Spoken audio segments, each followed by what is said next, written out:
拣选我们的父神啊，我们实在是自微小的。我们在你面前，我们看不出来是什么。在台湾的宗族群当中，我们好像也没有什么。今天我们可以跟客家同行，是我们在你面前领受的恩典。我们回想过去所做的，其实是这么少。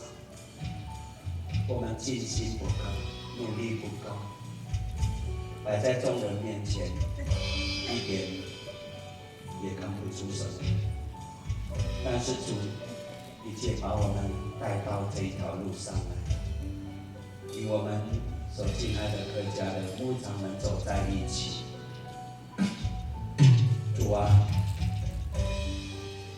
求你加添我们信心，给我们勇气，不是因为族群，不是因为宗派，乃是因为你要做这件事，我们就愿意做你要我们做的够。主啊，带领我们前行，谦卑的与我们的家人同行。当我们看见我们客家在我们的附近，在台湾被你兴起，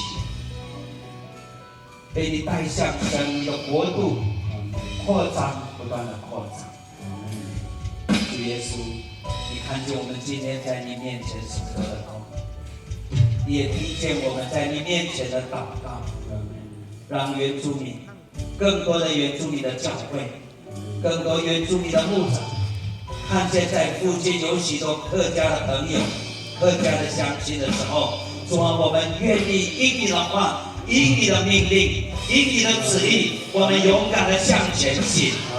主耶稣，我们同担这样的一个宣教的使命，我们同担这样的你要我们背负的这个十字架。主啊，虽然非常的艰难，但是主，你若要我们做，主，我们愿意谦卑的与你同行。谢谢你的恩典，我们要把一切我们所做的工献给你，也要把未来在客家中间你要兴起的大事再一次交托在你的手中，因为唯有你才能够做成这一切。